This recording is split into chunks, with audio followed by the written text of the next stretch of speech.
창세기 17장 1절에서 14절 한 절씩 돌아가면서 읽겠습니다. 아브라함이 99세 때에 여호와께서 아브라함에게 나타나서 그에게 이르시되 나는 전능한 하나님이라 너는 내 앞에서 행하여 완전하라.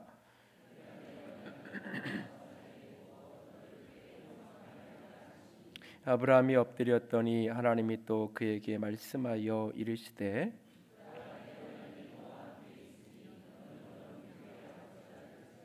이제 후로는 내 이름을 아브라함이라 하지 아니하고 아브라함이라 하리니 이는 내가 너를 여러 민족의 아버지가 되게 함이니라.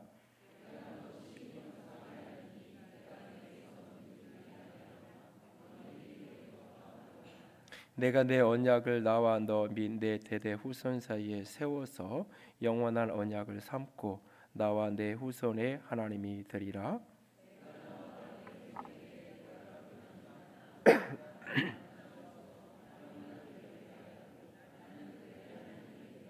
하나님이 또 아브라함에게 이르시되 그런즉 너는 내 언약을 지키고 내 후손도 대대로 지키라.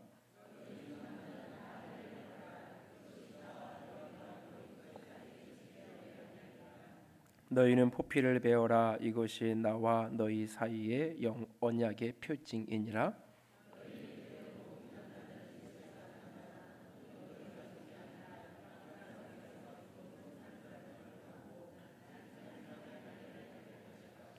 너희 집에서 난 자든지 너희 손으로 산 자든지 할례를 받아야 하리니 이는 내 언약이 너희 살에 있어 영원한 언약이 되려니와.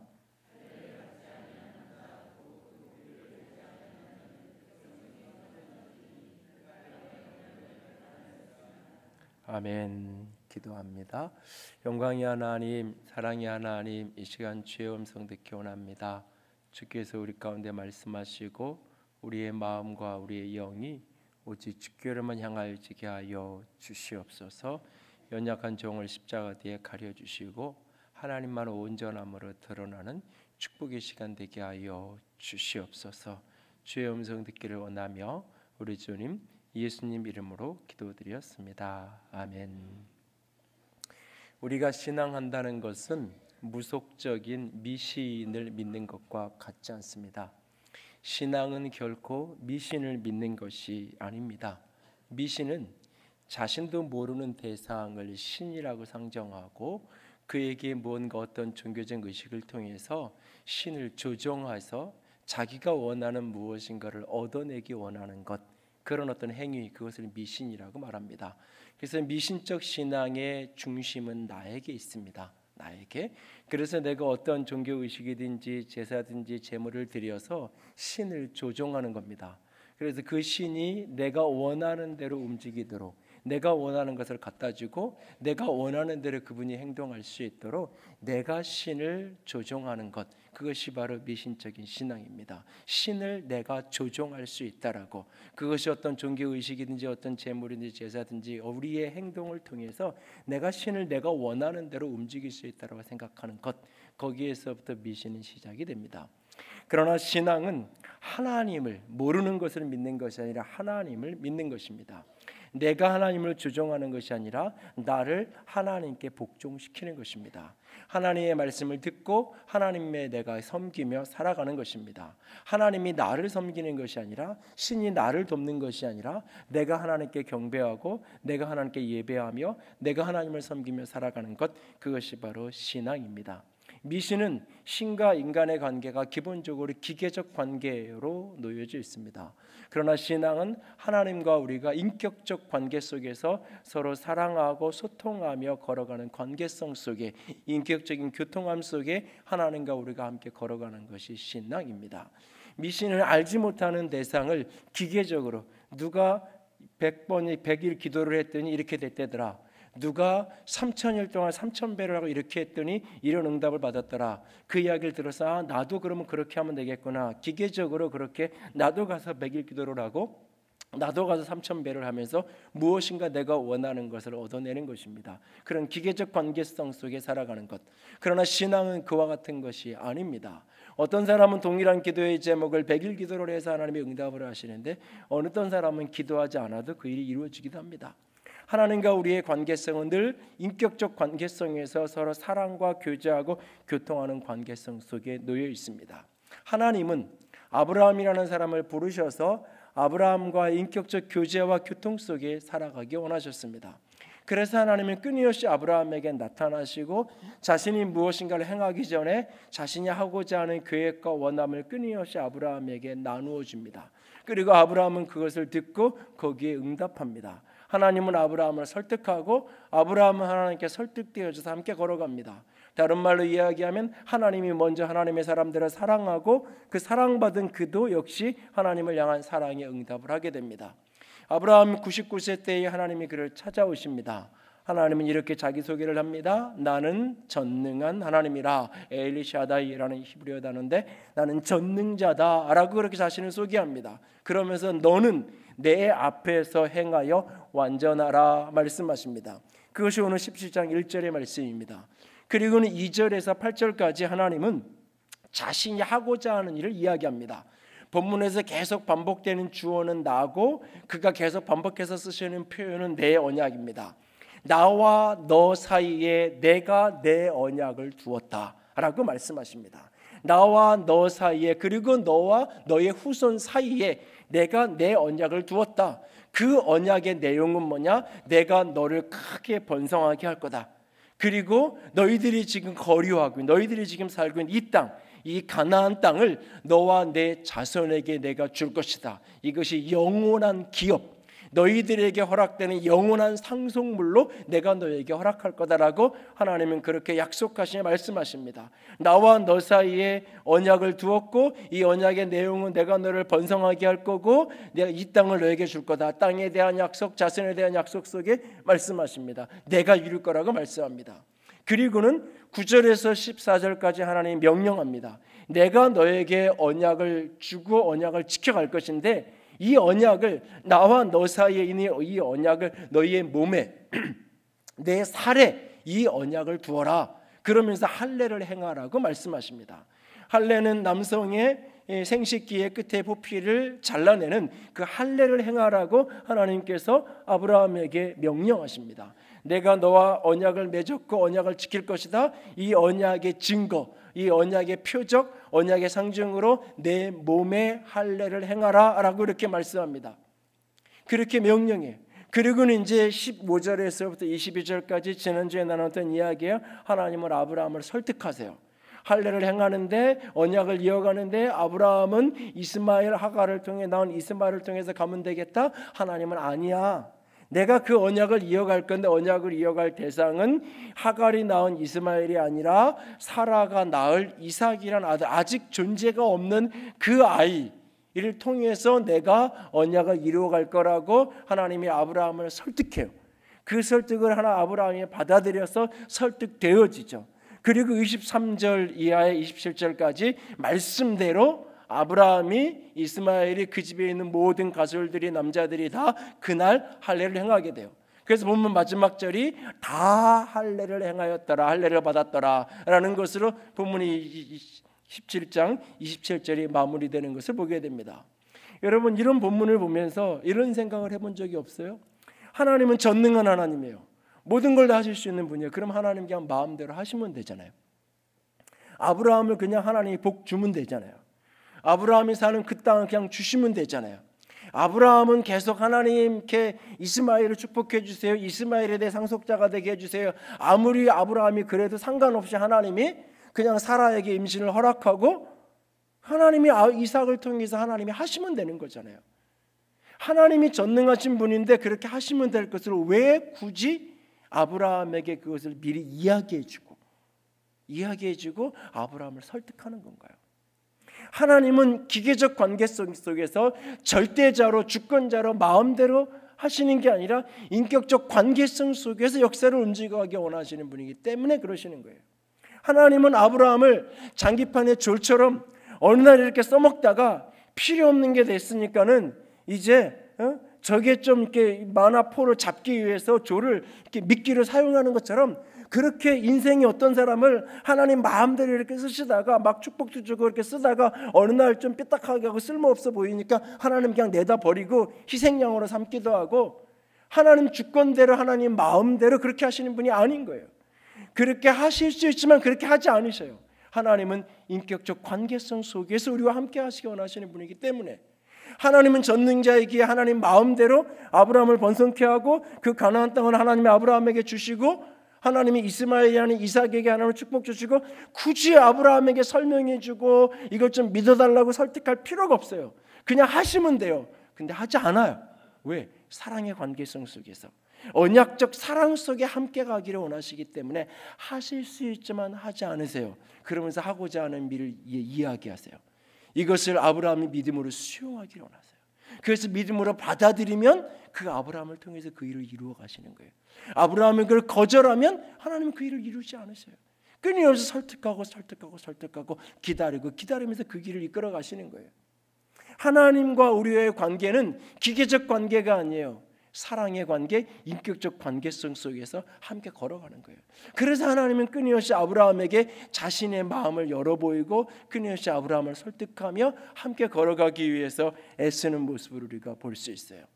이 창세기에 등장하는 이 할례의 사건, 아브라함에게 할례를 행하라 하는 이 사건은 신약으로 넘어오면 이것은 이제 그리스도의 보혈에 이 할례를 가리켜서 언약의 표징, 언약의 증거라고 11절에 이야기하는데 이 예수님께서 마지막 십자가에 죽기 전에 제자들하고 성찬을 나누시면서 이것은 너희를 위하여 흘리는 내 피 곧 언약의 피니라고 말하고 있어요. 예수님의 십자가의 죽으심과 부활은 이 아브라함의 언약을 이루는 사건이에요, 사실은. 그래서 구약의 할례는 신약의 그리스도인이 그 어린 양 예수 그리스도의 피 아래 머무는, 그래서 이것이 세례로 상징화되어지고 이것이 성찬으로 상징화되어서 신약의 교회 안에 있는 거예요. 그런데 골로새서 2장을 보면 이런 말씀이 있어요. 골로새 2장 11절에 보면 너희에게 손으로 하지 않은 할례를 받은 사람들이 너희들이다. 그러니까 너희들은 그리스도의 할례를 받은 사람이다 라고 말하고 있어요. 그러니까 그리스도 안에, 예수 안에, 십자가 아래 머무는, 이 십자가를 나의 십자가로 구주하심을 믿음으로 받아들인 그 사람, 그래서 그의 마음에 예수의 십자가에 보혈된 믿음이 있는 그 사람을 가리켜서 육적으로 손으로 한 할례를 받지 않았다 할지라도 그 사람은 영적으로 그리스도의 할례를 받은 하나님의 자녀다라고, 하나님의 백성이다. 이 논의가 이제 가장 많이 심각하게 이루어지는 게 갈라디아서예요. 갈라디아서 이런 얘기가 길게 오가게 되면서 누가 아브라함의 자손이냐? 육적인 할례 받은 사람만 아브라함의 자손이 아니라 영적인 그리스도의 할례를 받은 사람, 예수를 믿는 사람, 그건 또 아브라함의 후손이니까 아브라함의 자손이 되는 이야기들이 계속 오가요.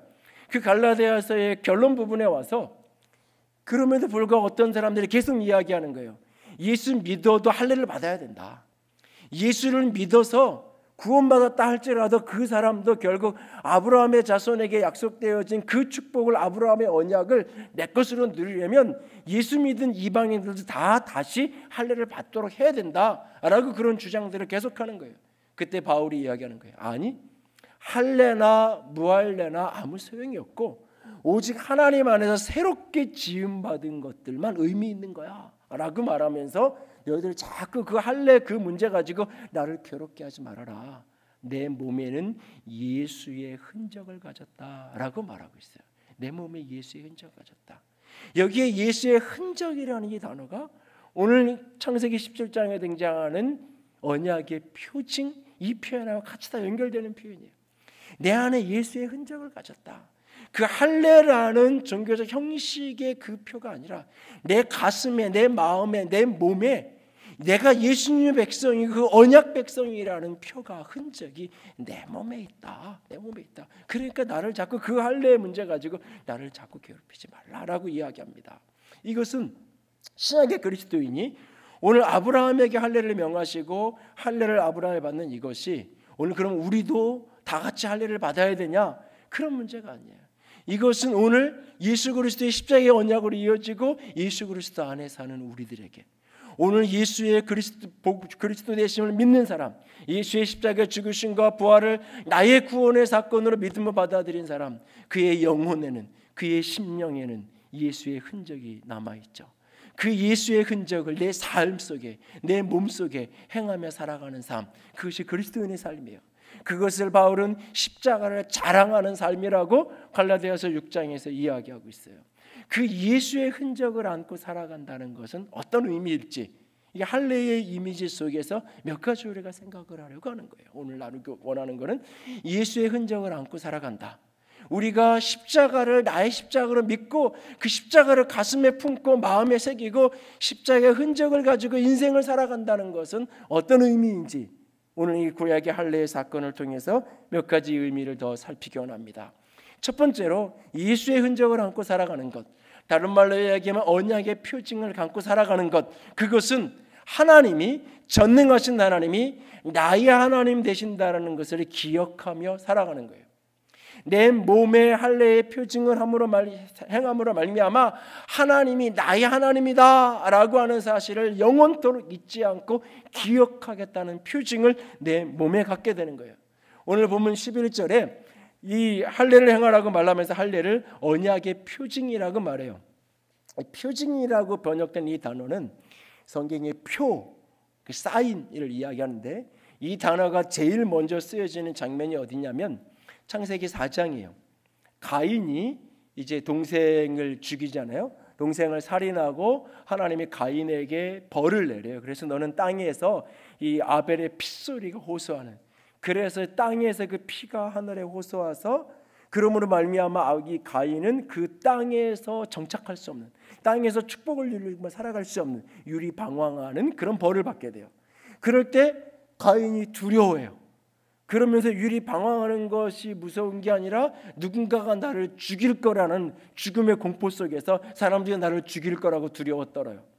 사람은 대부분은 자기 수준으로 다른 사람을 생각하게 돼 있어요. 대부분의 사람들이. 그래서 어떤 문제나 사건을 이렇게 보고 해석할 때 내가 보는 게 전부가 아닐 때가 많아요, 사실은. 그래서 다른 사람은 똑같은 상황을 어떻게 해석하는지를 자꾸 묻고 자문을 구하는 게 굉장히 중요해요. 자기 수준으로 타인을 해석하니까. 자기 수준. 자기가 학교 때 늘 이렇게 이렇게 공부도 안 하고 방황하고 살았던 사람은 다른 사람도 그럴 줄 생각. 자기 수준으로 이렇게 생각하게 돼 있어요. 그러니까 가인의 수준이 동생을 하나님이 더 동생의 재산을 받고 내 재산 안 받고, 그래서 하나님이 동생을 더 사랑하는 것 같고, 그렇다고 해서 동생을 죽여버리는 수준이 가인의 수준인 거예요. 그러니까 형이 그런 일로 동생을 죽일 수 있다? 누굴 믿겠어요? 친구가 내가 너 지켜줄게, 뭐 동창이 내가 너 도와줄게, 너 어떻게 그 사람을 믿어요? 형이 동생을 죽일 수 있는데.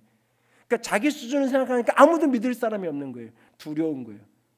그때 하나님이 그에게 나타나서 아니다, 누군가가 너를 해하려고 하면 내가 7배나 내가 갚아주겠다. 아무도 너를 해할 수 없어. 너를 누군가가 죽이려고 해하면 내가 7배나 내가 복수해 줄 거야. 그러면서 하나님이 가인에게 표를 줘요. 가인의 표라고 표현되어져요. 근데 이 표가 무엇인지를 몰라요. 전통적으로 이게 뭐 문신이다, 뭐 이렇게 무슨 배지다, 뭐 여러 가지 표현을 해석을 하지만 성경은 그 표가 어떤 것이었는지, 눈에 보이는 건지 안 보이는 건지 잘 말하지 않아요. 이 표라는 이 단어는 이 계약서 쓰고 거기에 이렇게 서명하잖아요. 이 계약이 완성되었다고. 바로 그때 그 사인, 바로 그 단어예요. 그러니까 이걸 부정적인 의미의 낙인.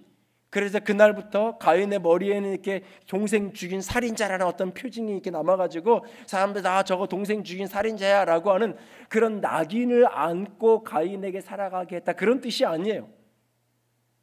이것은 하나님이 내가 너 지켜줄게. 그래도 가인이 범죄했지만 여전히 하나님은 그를 사랑하기에 내가 너 지켜줄게. 네가 비록 땅에서 방황하며 살겠지만 그래도 사람들을 함부로 죽이지 못할 거야. 누군가가 널 죽이면 내가 7배나 갚아줄게 라고 하는 하나님이 그에게 약속해 주신 표예요. 그러니까 그 표를 볼 때마다 가인은 하나님을 생각하는, 그 표는 세상 사람들에게 보여주라고 준 표가 아니에요. 가인 자신이 보면서 그래, 하나님이 나 지킬 거야. 두렵지만 하나님이 7배나 갚아준다고 했어. 근데 가인은 사실 그 약속을 믿지 못하죠.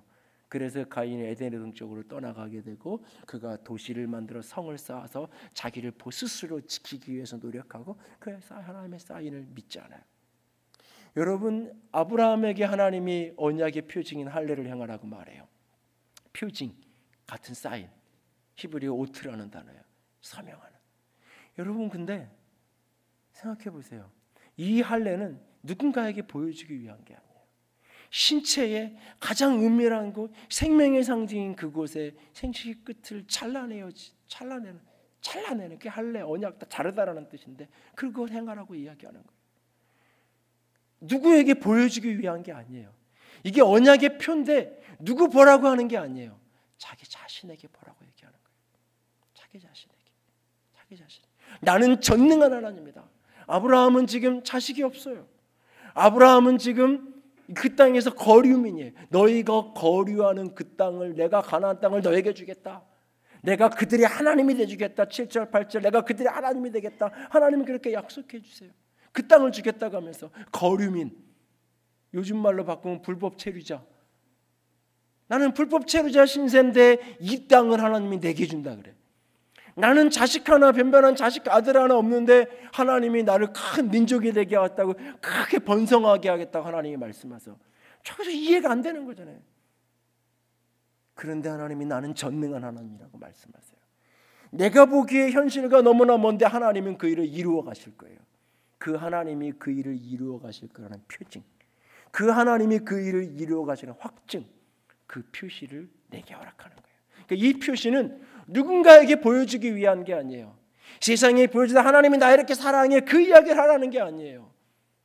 내 안에 믿음이 흔들릴 때, 내 안에 하나님의 전능함이 불신될 때, 하나님이 나를 향한 언약을 이루실 것이라는 게 믿어지지 않을 때, 누군가가 너 같은 사람이 무슨 집사라고, 너 같은 사람 보면 나는 구원 못 받을 것 같아, 그렇게 거짓말하고 때로는 조금만 문제 생겨도 그렇게 불같이 화를 내고 그 성격 가지고 하나님이 너 사랑한다고, 네가 하나님의 자녀라고 천국 간다고 어림도 없는 소리 하지 마. 누군가가 이야기하는 게 아니라 내가 나를 봐도 내가 무슨 천국 백성이겠어, 내가 무슨 하나님의 아들이겠어. 그렇게 내가 나를 봐도 하나님이 나를 사랑하지 않을 것 같은데 그때 말씀하는 거예요. 십자가의 언약, 예수의 흔적을 바라보라고, 그 언약의 할례의 흔적을 바라보라고. 그래서 로마서 8장에 바울은 이야기하는 거예요. 누가 나를 대적하겠느냐, 누가 나를 고발하고 누가 나를 정죄하겠느냐. 나를 의롭다 하시는 이는 하나님이다. 누가 나를 정죄하겠느냐. 나를 위해 죽으실 뿐만 아니라 살아나신 예수 그리스도께서 나를 위해 친히 지금도 간구하고 계신다. 그분 때문에 그 언약의 흔적을 믿음으로 붙들고, 그래 내가 부족하고 연약하고 흔들리지만 여전히 하나님은 나를 사랑하시지. 나는 하나님의 백성이고 하나님의 구원받은 사람이야. 그분이 나의 하나님 되신다는 사실을 오늘도 잊지 않고 기억하는 표징으로 그 언약의 표징을 내게 허락하는 거예요. 인생이 고단하고 외롭고 절망스럽고 아무도 나를 돕는 이가 아무도 없는 것 같은 그 현실 속에서도 하나님의 사랑 안에서, 예수 그리스도 안에 있는 그 사랑에서 어떤 것도 나를 끊을 수 없다라는 바울의 고백처럼, 아 그렇지, 다 나를 버리고 떠난 것 같아도 여전히 내 안에 예수의 흔적이 있는데, 내 가슴에 예수의 십자가가 살아있는데, 내가 다 잃어버렸어도 예수님을 믿는 그 믿음 하나는 내가 놓치지 않았는데 그분이 나를 지키실 거야. 그분이 나를 살리실 거야. 가장 고통스러운 자리에서 하나님을 바라보게 하는 표적, 흔적, 표징, 그것이 바로 할례고 그것이 바로 예수의 흔적인 거예요. 그러므로 예수의 흔적을 안고 예수의 흔적 가운데 살아간다는 것은 전능하신 하나님이 오늘도 나의 하나님 되신다는 사실을, 다른 사람 보라 그러는 게 아니에요. 다른 여기 십자가 딱 붙이기다가 저 사람 교회 다니는 사람이네, 저 사람 하나님이 사랑하는 사람이네, 그런 거 알리고 다니라고 하는 게 아니에요. 내가 나를 볼 때 하나님이 나를 여전히 사랑하시는구나. 그 표적, 하나님이 언약하신 거, 내 언약을 두겠다고 하신 그 약속, 그래 이루실 거야. 그래 성취하실 거야. 나에게 그 표적을 보며, 그 상징을 보며, 그 표징을 보며 하나님이 여전히 나의 하나님 되신다는 것을 잊지 않고 기억하라고 그 사인을 주시는 거예요. 여러분 안에 예수의 흔적이 있나요? 여러분의 가슴에 예수의 십자가가 심겨져 있나요? 그렇다면 다른 어떤 것에도 불구하고 여전히 그분은 나의 하나님이심을 믿음으로 붙들 수 있기를 원합니다. 두 번째로, 내가 언약의 표징을 안고 살아간다는 것은 세상을 하나님 앞에서 살아가는 거룩함을 이야기하는 거예요. 내가 이 땅을 하나님 앞에서 거룩하게 살아가겠다는 결단을 이야기하는 거예요. 몇 주 전에 창세기 15장의 언약에 대한 이야기를 드리면서 이 전통적인 서양식 결혼 예식이 이 창세기 15장에 하나님과 아브라함 사이의 언약의 예식의 전통하고 거의 흡사하다고 이야기를 드렸어요. 레드카펫을 까는 것은 보혈 피를 이야기하는 거고, 그 케이크를 커팅하게 하는 것은 언약이라는 단어가 벨트 자르다라는 표현인데, 그 잘라내면서 만약에 언약을 어기면, 이 결혼의 언약을 깨면 이 케이크가 으깨어지고 짓이겨진 이 케이크처럼 그렇게 내 인생이 짓이겨져도 좋다라고 하는 그런 생명의 언약, 피의 언약을 맺는 것이, 그것이 결혼의 예식이라는 이야기를 드렸어요. 그 언약 속에 결혼식을 하는 순간 나는 배우자 앞에 사는 거예요. 그 사람이 내 앞에 육신의 눈에 보이든지 보이지 않든지 나는 그 앞에 사는 거예요. 그래서 아무도 보지 않는 곳에 혼자 출장을 갔다고 할지라도, 내가 결혼 전일 때 내가 호감 가는 눈에 들어오는 여자가 있으면 내가 가서 한 번씩 이렇게 만나자고 얘기도 해보고 커피 마시자고 내가 한번 이렇게 이야기도 해보고 하지만, 내가 결혼한 사람이기 때문에 아무도 보지 않아도 나는 그렇게 하지 않는 거예요. 누가 뭐라고 해서가 아니라 내 스스로를 구별시키는 거예요. 나는 그런 존재이기 때문에. 내가 하나님과 언약을 맺고 그 표적을 안고 살아가는 순간 나는 하나님 앞에서 사는 거예요.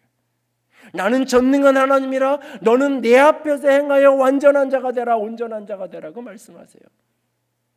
여기 온전한 자가 되라는 것은 100% 완벽한 사람이 되어야 된다는 이야기를 하는 게 아니에요. 끊임없이 하나님 앞에서 오늘을 살아가라고, 구별됨과 거룩함을 추구하며 살아가라는 거예요. 노아는 당대의 완전한 사람이었다. 하나님과 동행하는 사람이었다 그랬어요. 진짜 완전한 사람이었어요. 그래서 온 세상이 다 부패할 때 그는 하나님의 인정을 받아서 방주를 짓고 방주에 들어가 살았어요. 그런데 그의 인생 마지막에 어떤 장면이에요? 포도주에 취해서, 술 취해서 널브러져 있는 가장 존경스럽지 않은 아버지의 모습, 술 취해서 정신 나가서 널브러져 있는 그 아버지의 모습, 그 모습이 노아의 모습이에요. 그럼에도 하나님은 그를 온전한 자라고 이야기해요. 그가 100% 도덕적인 사람이었기 때문에 그런 게 아니에요. 부족함이 있고 흔들릴 때가 있고 쓰러질 때가 있고 넘어질 때가 있어요. 그럼에도 불구하고 끊임없이 하나님 앞에 서는 거예요. 하나님 앞에 자기 인생을 세워가는 거예요. 그것이 바로 할례 받은 자, 예수의 흔적을 가진 사람의 삶인 거예요. 오늘도 내게 흔들림이 있고 오늘도 내게 연약함이 있지만 끊임없이 하나님 앞에서 내 삶을 세워가는 거예요. 우리들 교회 김양재 목사님의 설교를 이렇게 듣거나 책을 읽으면 그분 설교에는 질문이 많아요. 스스로 질문을 하고 스스로 답을 하고 이런 게 많아요. 그리고 어떤 거는 질문만 하고 답을 안 해요. 그거는 이제 셀 모임에서 해야 되는 거예요. 그 질문들을 이제 셀 리더들이 다 받아 적었다가 셀 모임이면 그 질문을 똑같이 다시 해요. 그리고 그것은 이제 나누고 그렇게 이루어지는데, 그분 책에 이 부분을 해석하다 이런 질문을 해요. 왜 하필 할례를 생식기에 포피를 배라고 하셨을까요? 왜 하필 할례랑 여러 가지 방법이 있어요. 하필 왜 그거였을까? 이렇게 질문을 하고 답을 이렇게 가세요. 남자들은 하루에도 몇 번씩 소변을 볼 때마다 자신의 생식기를 보게 됩니다. 너나 할 것 없이 날마다 몇 번이고 보게 되는 게 정상입니다. 그런데 이것은 남자가 가장 죄짓기 쉬운 신체의 한 부위입니다. 그래서 이것의 한 부분을 잘라내려는 것입니다. 그것의 포피를 베어냄으로써 날마다 그것을 보고 언약을 기억하며 택한 백성으로서 거룩하게 살라는 것입니다. 예, 남자들이여 거룩하게.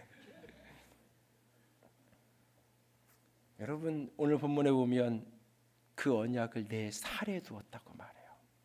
13절에 내 살에 두었다. 언약을 지키는 것은 마음으로 하는 게 아니에요. 남편이 다른 여자를 품에 안으면서도 이야기해요. 나는 마음은 너한테 있어. 내 마음은 온통 너한테 있어. 나는 네 생각만 했어. 근데 품에 앉은 건 다른 여인을 안고 있어. 그게 정상이에요? 하나님은 우리의 마음을 원한다고 이야기했지 마음만 원한다고 말씀하신 적이 없어요. 내 마음은 전심으로 하나님 사랑한다 그래요. 내 몸은 세상을 끌어안고 있어요. 내 마음은 하나님 앞에서 거룩하고 순결하게 살고 싶다고 이야기해요. 내 몸은 세상과 아무런 차이가 없는 채로 그렇게 살아가요. 내 살의 언약이 있다고 말해요. 내 몸으로 살아가는 그 삶의 하나의 언약이 있는 거예요. 그 거룩함은 단순한 마음의 거룩함, 생각의 거룩함만을 이야기하는 게 아니에요. 거룩함은 삶의 거룩함이에요. 내 삶이 하나님 앞에 있는 거예요. 요셉이 이야기하잖아요. 내가 여호와 앞에서 어찌 내가 죄를 범할 수 있겠습니까? 지금 나와 보디발의 아내 둘 아무도 보이지 않는 그 현장, 아무도 내 앞에 없어요. 하나님은 내 앞에 없어요. 근데 그는 말해요. 나는 여호와 앞에 있다고, 하나님 앞에 있다고. 할례의 흔적을 가진 사람, 예수의 흔적을 가진 사람은 하나님 앞에서 사는 거예요. 하나님 앞에서 사는 게 거룩함이에요. 오늘도 예수의 흔적을 가졌나요? 하나님 앞에서 살아갈 수 있기를 원합니다. 세 번째로 예수의 흔적, 언약의 흔적, 표징을 안고 살아간다는 것은 다음 세대에게 영원한 언약을 이어주는 간증입니다. 다음 세대에게 영원한 언약을 이어주는 간증함, 그것이 바로 할례예요. 하나님이 나는 전능한 하나님이다. 내 앞에서 행하여 완전하라, 온전하라. 하나님이 나의 하나님, 전능하신 하나님이 내 하나님인 것을 기억하는 게 할례, 예수의 흔적이고, 내가 그 하나님 앞에서 인생을 살아가겠다라고 결단하는 것, 그것이 할례의 언약이라면, 그런데 그 언약이 나만의 언약이 아니에요. 나만의 언약이 나와 내 자손. 하나님은 나만의 하나님이 아니라 너의 후손의 하나님이 되겠다. 내가 그들의 하나님이 되어주시겠다. 7절 8절 말씀하세요. 그리고 이 언약을, 너는 나와의 언약을 지키라. 너와 내 사이에, 그리고 너의 후손 사이에 이 언약을 두어야 된다. 대대로 그들이 언약을 지켜 할례를 행하라 라고 이야기해요. 이건 뭐냐면 하나님이 아브라함 너만 언약을 지킬 게 아니라 내 자손 대대로 내가 언약을 지킬 거야. 그러니까 내 자손들도 나와 이 언약을 잊지 않고 기억하기 위해서 내 앞에서 거룩하게 살기를 결단하면서 할례를 행하는 자가 되어야 한다라고 하나님이 말씀하는 거예요. 그래서 그 자손들에게 할례를 행하라고 말하는 거예요. 그래서 아브라함이 그날 그 말씀대로 자신뿐만 아니라 이스마엘, 그리고 자기 집에 있는 모든 남자들, 그리고 이후에 이삭을 낳고 나서 이삭까지 할례를 행하게 되는 것을 보게 되죠. 할례는 하나님의 언약이 나만의 언약이 아니라 우리의 다음 세대까지 흘러간다는 것을 이야기하는 거예요. 예수의 흔적을 안고 살아간다는 것은 나만 믿음 생활하고 나만 주 앞에 바로 서면 된다는 의미가 아니라 우리의 다음 세대가 다른 세대가 되지 않도록, 우리의 언약이, 십자가의 언약이 그들에게 이어져 갈 수 있도록 끊임없이 그들에게 복음을 간증하고 복음을 전하고 복음을 증거하는 삶으로 살아가겠다는 헌신이에요. 이스라엘 백성들이 출애굽해서 광야를 지나서 요단강을 건너요. 요단강을 건넜고 이제 저 멀리 여리고성이 보여요. 요단강을 건넜고 여리고성이, 이제는 전쟁에, 요단강을 건너면서 마른 땅까지 건너면서 돌격 앞으로 해서 가나안 땅을 파주지세로 정복해 가야 돼요. 그런데 그때 갑자기 하나님이 멈춰 그러더니 너희들 할례를 행해라고 말해요. 왜? 출애굽 1세대 애굽 땅에 살던 사람들은 다 그 언약을 따라서 할례를 받았어요. 그런데 광야를 오면서 길을 오는 과정 속에서 그들 누구도 할례를 행하지 않았어요. 출애굽 1세대는 광야에서 다 죽었고 출애굽 2세대가 가나안 땅으로 들어왔어요. 근데 그들은 할례 받은 백성이 아니에요. 앞으로 이 가나안 땅을 하나님이 이스라엘 백성이 주어야 되는 이유는 뭐냐? 하나님이 언약하셨기 때문이에요. 그래서 출애굽기 3장에 하나님이 이스라엘 백성을 잊은 것 같은 그날에 모세를 불러서 이스라엘 백성의 구원을 위해 보내면서 하시는 말씀이, 나는 여호와다. 나는 아브라함의 하나님, 이삭의 하나님, 야곱의 하나님이다. 내가 아브라함과 했던 약속 나 잊지 않고 있어. 그 약속 이루려고 내가 다시 찾아왔고 그 약속을 이루기 위해서 모세 너를 내가 지금 부른 거야. 그러니까 너 이 언약을 이루기 위해서 애굽으로 가서 이집트로 가서 그 백성들을 구원해내라고 하나님 말씀하시는 거예요. 하나님이 가나안 땅을 그들에게 주셔야 되는 이유는 뭐냐? 아브라함에게 약속했던 그 약속을 이루기 위해서예요. 그런데 그 백성들이 지금 다 언약을 지키지 않았어요. 할례 받지 않은 백성들이 되었어요. 그들에게 할례를 행하라는 거예요. 그런데 여러분, 현대의학으로도 아주 발달된 수술 기법이 발견된 이 시대에도 할례를 행하고 나면 3일째 가장 고통스럽고 일주일 열흘 제대로 거동하기가 불편해요. 그런데 당시의 청정교에서 철기로 넘어가는 그 문명사 속에서 돌칼과 같은 것으로 이것을 할례를 행하였을 때 최소한 일주일, 대략 한 달 정도는 제대로 거동할 수 없는 상태로 되는 거예요. 무슨 상태? 가장 무력한 상태로 놓여지는 거예요. 그러려면 요단강 건너기 전에 모압 평지에 그래도 안전하게 있을 때 그때 하라 그러지. 그때 하라 그러지. 요단강 딱 건너왔고 누구나 다 보이는 그 들판에 광야에 그 한복판에 길 갈 쫙 산이 하나도 없어요. 거기에 딱 서 있는데 저 멀리 여리고성에서 밀고 들어오면 다 그냥 죽임당할 수 없는 그 상황인데 가장 위험한 곳에 가장 위험한 모습으로 자신을 노출하라고 말해요. 왜? 가나안 땅을 정복하는 이 일은 언약을 이루는 거야. 하나님의 신실함 때문에 이 약속이 이루어지는 거지 너희의 능력 때문에 되는 게 아니야. 너희들의 힘과 능력 때문에 가나안 땅을 취할 수 있는 게 아니라 하나님의 신실함 때문에 너희들은 가나안 땅을 취할 거야. 그것을 다시 한번 확증하고 그것을 다시 한번 그 세대 사람들에게 확인시키기 위해서 그날 거기에서 할례를 행하라고 말씀하고 계신 거예요. 여러분, 자녀 세대를 다른 세대가 아닌 언약을 이을 믿음의 세대로 만드는 사명, 이것은 그리스도인들의 가장 위대한 사명이에요. 하나님의 백성으로 부름받은 사람들에게 가장 위대한 사명은, 천하를 구원하는 사명보다 위대한 사명은 내 자녀를 믿음의 세대로 세우는 사명이에요.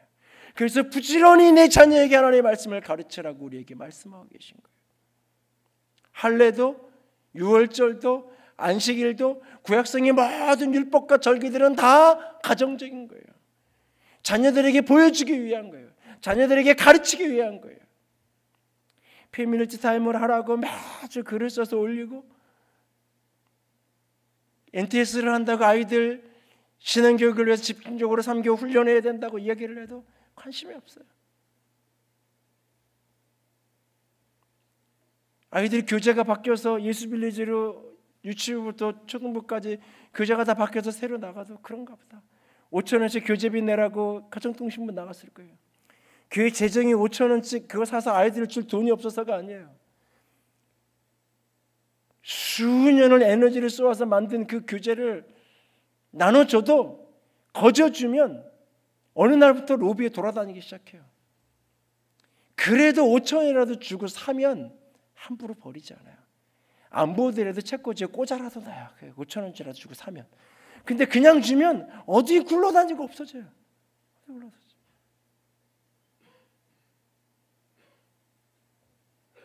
여러분, 자녀 세대를 믿음의 세대로 세우는 일에 여러분 얼마나 관심을 갖고 계세요? 교회가 할 일이라고요?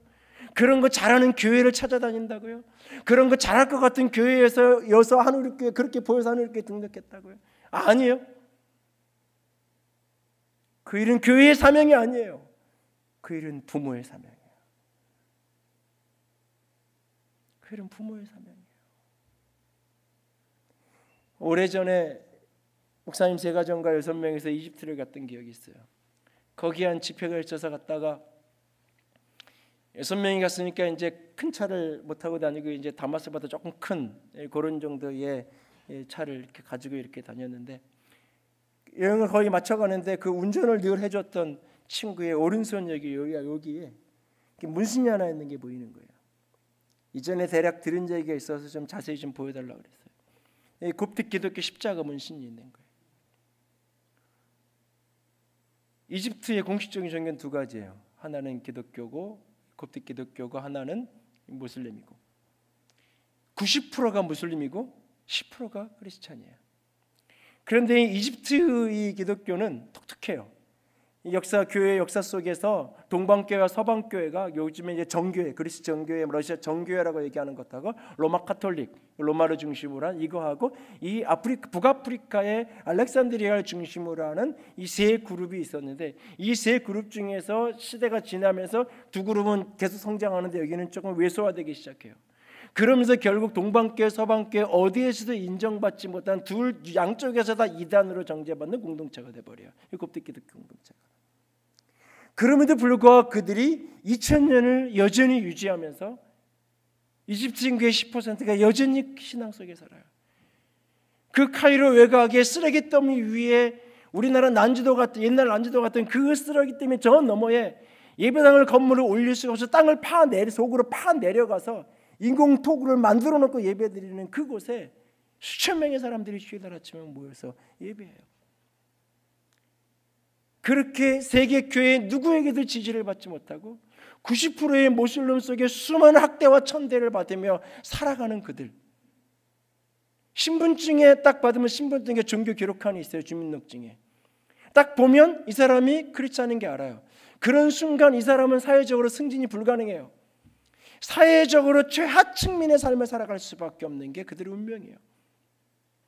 그럼에도 부모가 자녀들에게 여전히 그 신앙을 가르쳐요. 내 자녀가 나랑 똑같이 사회적으로 하층민을 살아도 괜찮아요. 내 자녀가 똑같이 쓰레기 치우며 평생 살아도 괜찮아. 무엇만 잃어버리지 않는다면, 믿음만 잃어버리지 않는다면. 왜 아이들을 교육을 안 시켜요? 학교 가면 다 5살, 10살부터 코란 교육을 배워야 돼요. 내 아이가 학교를 가지 않아도 돼. 코란을 배우지 않고 성경을 배웠으면 좋겠는 이유 때문에. 아이가 태어나면 유아 세례를 주고, 아이가 태어나면 koptik식 기독교식 이름을 지어줘요. 이름만 들으면 이게 크리스찬인지 대강 알게끔. 그리고 아이의 손에 문신을 새겨요. 사냥 젖에 담가두었던 바늘로 찔러가지고 십자가 문신을 여기다 새겨놔요. 여러분, 난지 8일 된 그 아들을 돌칼로 생쥐기 부피를 잘라내야 돼. 그 아버지 심정이 어떤 걸까요? 그 아버지 심정이 어떤 걸까요?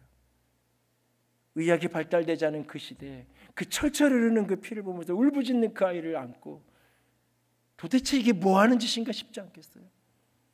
그럼에도 불구하고 그 일을 행하는 그 중심이 뭐예요? 하나님, 이 아이가 내 부모의 울타리, 부모의 축복 속에 사는 게 아니라 하나님의 축복 속에 살았으면 좋겠어요. 이 아이는 하나님의 언약 백성이고, 그러니까 하나님이 이 아이의 하나님이 되어주시고, 하나님이 이 아이의 인생을 책임져 주시고, 하나님의 이 아이의 인생을 이끌어가 주세요. 그 절박함과 절실함이 난지 8일 된 그 아이의 피를 잘라내는 거예요. 공기 안 좋고 날씨 흐리다고 100일이 되기 전까지는 집 바깥에 병원에 가고 주사 맞으러 다 가면서 예배당 가는 거는 이건 100일 지나야 간다고, 1년은 지나야 교회 데리고 온다고 이야기하는 시대 속에 살아가는데, 그게 자식을 위한 거라고. 병원 다 가잖아요. 2주 3주 되면 다 예방주사 맞으러 가잖아요. 근데 안 그래요. 왜? 신앙 가르치는 것보다 건강한 게 더 문제예요. 공부가 더 문제예요.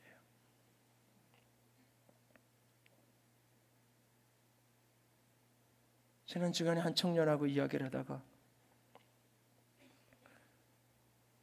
어머니가 그런 얘기를 종종 하셨다는 거예요. 너무너무 그때는 옛날 어느 시절 얘기, 너무너무 힘들어서 너희들 먹을 것도 제대로 해줄 수 있는 게 없어요.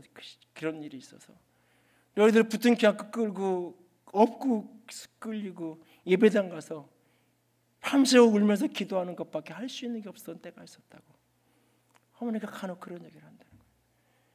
이런저런 얘기를 하다가 좀 걱정돼서 이렇게 건면을 하는데 그 아이가 그래요. 목사님, 나도 힘들면 엄마처럼 그렇게 기도하면 되잖아요. 그러면 하나님이 엄마 지금 이렇게 우리 가정 회복시켜 가는데 나도 그렇게 기도하며 살면 되잖아요. 왜 어른들은 다 갖춰져야 되고 준비돼야 되고 왜 그러는지 전 모르겠어요. 엄마는 그렇게 살아놓고 나도 그렇게 살면 돼요. 그 얘기를 듣고 제가 집에 오는 동안 참 많은 생각을 했어요. 내 아이들은 누군가에게 신앙 상담을 할 때 혹 그런 얘기를 할 수 있을까? 찬송가 579장 아까 찬양했죠. 왜 어버이 주일도 아닌데 생뚱맞게 이런 찬양을 하나 싶지 않았어요, 여러분? 왜 이 찬양을 골라놨나? 절기 때나 불러야 되고 어버이날이나 한 번 이렇게 회상해야 될 찬양인데, 내가 울 때 어머니는 기도하셨고 내가 좋아서 웃을 때 어머니는 찬송하셨다고. 여러분의 자녀가 어느 날 인생의 고단에서 눈물을 흘릴 때 내가 울 때는 우리 어머니가 기도하셨지, 그래 나도 기도해야지. 인생의 성공가들을 달리면서 너무너무 행복해서 축배를 들어야 되는 그 순간, 이럴 때 어머니는 찬양했지. 이럴 때 하나님한테 감사부터 해야지. 손때 묻은 이 성경책 어머니의 흔적을 느낀다고 이야기하는데, 과연 우리 아버지가 쓰던 성경책이야, 우리 어머니가 쓰던 성경책이야 하는데 손때가 과연 얼마나 묻어 있을까요? 새로 서점에서 산 성경책이나 그 성경이나 아무런 차이가 없는 성경책 들고 있다면, 여러분, 그 찬양을 부르면서 나는 좀 화가 났어요. 왜 어머니야, 가사가 부모님이어야지. 왜 어머니만 기억해? 여러분, 여기 계신 남자분들, 이 찬송을 부르면서 화가 나야 정상이에요. 화가 안 나고 부인만 봐. 당신 이거 보고 잘 기억하고 애들이 해서 기억하고 당신 그런 어머니 돼. 이거 봐. 이거 아버지에게는 이런 의무가 없는 거야. 성경은 그런데 아비들아 자녀들을 주의 교훈과 훈계로 양육하라. 어미들하고 말하니까 아비들하고 오히려 이게, 물론 이게 부모의 대표적인 이야기지만, 여러분, 우리는 얼마나 절실하게 절박하게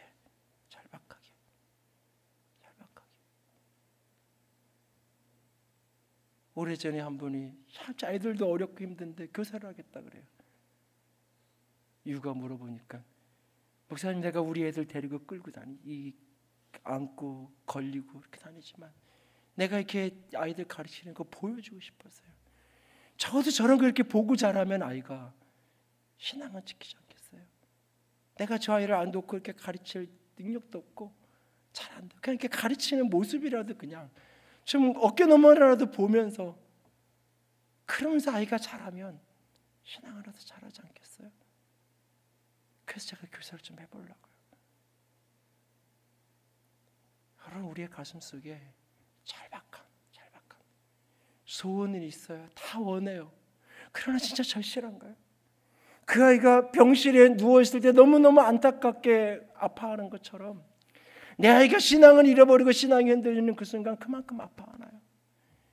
내 아이가 사춘기 때 길을 찾지 못해서 방황하고 공부하지 않고 세상에서 방황하는 것 때문에 가슴을 아파서 저거 인생을 어떻게 살라고 저러나 걱정하는 것처럼, 신앙을 잃어버리고 예수를 만나지 못하고 세상 즐거움만 추구하며 살아가는 그 아이를 보면서 너무너무 가슴을 쪄서 몸부림치면서 오늘 울부짖고 있냐고요. 내가 품 안의 자식이라고 어렸을 때 내가 때려서라도 안고라도 갔는데 이제는 그럴 수 없으니 도대체 어떻게 해야 되는지. 난 언젠가 어떤 분이 아이에게 일주일씩 5만 원 주면서 교회 데리고 나온다 그러더라고요. 남들은 뭐라 그러는지 몰라요. 돈 주고 어떻게 그럴 수 있냐고. 어차피 줄 용돈인데 교회 나와라. 근데요, 몇 개월 하니까 아이가, 그렇게 방황하던 아이가 그렇게 해서라도 설득해서 끌어들였는데 어느 날부터인가는 그 용돈하고 상관없이 나오기 시작하고, 청년 어느 날 지나가다 보니까 셀모임에 앉아있고, 어느 날 보니까 예배 때 차장팀 안에 서있고, 최소한 그 정도의 절실함이라도 있냐. 그 방법이 옳다라는 얘기는 아니에요. 그 중심의 절실함. 애가 와서 졸다 가도 되고 눈두장 뜨끔만 가도 용돈 받기 위해 출석 체크하는 거라도 괜찮으니까 우리 애가 예배 나왔으면 좋겠다는 그 절실함, 그 절박한 아버지의 마음이 진짜 우리 속에 있냐고요. 그 절실함이. 진짜 내 안에 예수의 흔적이 있다면, 진정 내 안에 십자가의 흔적을 안고 살아가는 사람이라면, 이 십자가의 흔적, 예수의 흔적이 내게 있는 흔적만으로 끝나는 게 아니라 내 자녀들의 흔적이 될 수 있기를 원합니다. 그들의 흔적이 될 수 있도록 오늘 몸부림치며 이것을 전해주고 이어주고 간증할 수 있는 저 여러분이 될 수 있기를 원합니다. 여러분, 십자가의 흔적은, 그 할례의 흔적은 우리만 기억하는 게 아니에요. 그 은밀한 곳에 있는 그 할례의 흔적은 아브라함만 보라고 있는 게 아니에요. 하나님이 보시는 거예요. 하나님이 때로 아브라함을 버리고 싶을 때도, 하나님이 때로 아브라함을 놓고 싶을 때도, 아브라함이 어떻게 네가 이럴 수 있냐라고 또 타락하고 쓰러질 때도 하나님은 그를 놓지 못하는 거예요. 그래, 내가 언약했지, 내 자식이지, 내 아들이지. 이사야서 59장에 하나님이 우리를 잊지 않겠다고 손바닥에 새겼다고 말하잖아요. 하나님이 나를 잊지 않고 싶어서 손바닥에 새겼다고요. 예수의 흔적은 우리만 보고 기억하고 거룩하게 사는 게 아니에요. 하나님이 그 흔적을 보고 계시는 거예요. 그래서 하나님도 기억하는 거예요. 내가 하나님 앞에서 산다고 할 때, 내가 하나님 앞에서 산다고 할 때 나만 거룩한 게 아니에요. 하나님도 나를 구별해서 나를 지키고 하나님도 나를 보호하고 품고 걸어가는 거예요. 하나님도 그 언약을 지켜가는 거예요.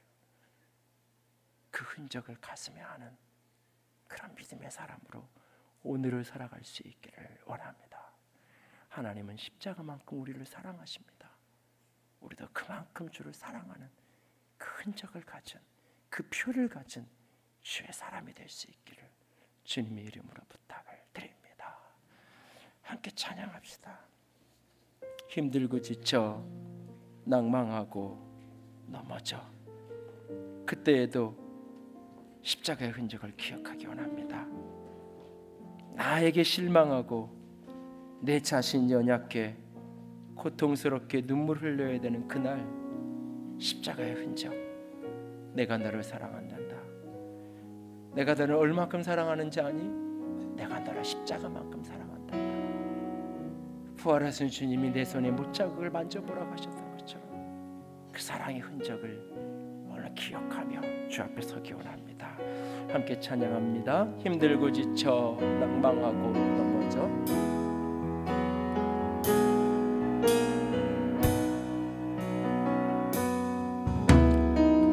힘들고 지쳐 낭만하고 넘어져 일어날 일 전혀 없을 때에 조용히 다가와 손잡아 주시니 그 손은 십자가에 못 박히신 십자가에 찍히신 그 손으로 그는 나를 잡으십니다. 나에게 실망하며 내 자신이 연약하여 실망하며 내 자신 연약해 고통 속에 눈물을 흘리던 그날에도 못자국 난 그 손길로 못자국 난 그 사랑의 흔적을 가진 그 손길로 그는 내 눈물을 그리고 우리에게 말씀하십니다. 너는 내 아들이라고. 너는 내 아들이라. 내가 너를 낳았다고. 오늘날 내가 너를 낳았도다. 너는 내 사랑하는 아들이라고. 너는 내 사랑하는 아들이로 사랑하는 자가. 나의 사랑하는 내 아들이라.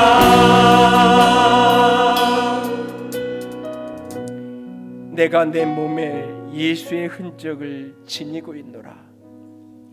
내 언약이 너희의 살에 있어 영원한 언약이 되려니와 주께서 말씀하신 그 언약의 표징, 그 예수의 흔적을 안고 살아가는 자가 되기 원합니다. 주님이 나의 하나님인 것을 잊지 않고 기억하겠습니다. 그 언약의 표징 앞에 하나님 앞에 사는 거룩함을 결단합니다. 그 언약의 표징이 흔적이 내 가슴에만 있는 것이 아니라 내 아들과 딸의 가슴에 있기 원합니다. 내가 내 자녀가 예수의 흔적을 가진 믿음의 영혼들 되기 원합니다. 주님 도우시옵소서. 같이 기도합니다. 사랑의 하나님, 영광의 하나님, 주님만을 사랑합니다. 주의 영광 가운데, 주의 사랑 가운데, 주의 능력 가운데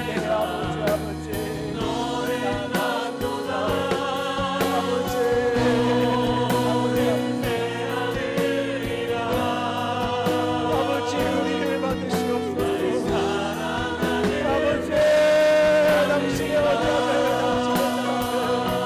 그 예수의 흔적을 내 가슴에 우리 자녀 내 가슴에 아버지 도와주세요.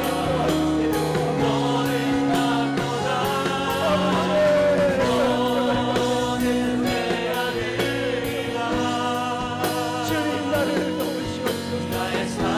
주님 우리를 도우시옵소서. 아버지 내가 주님을 사랑합니다. 십자가의 흔적을 가진 예수의 흔적을 가진 자로 하나님 우리를 살아가기로 작정합니다. 하나님의 신실하심을 기억합니다. 하나님 앞에 거룩한 자가 됩니다. 예수의 흔적을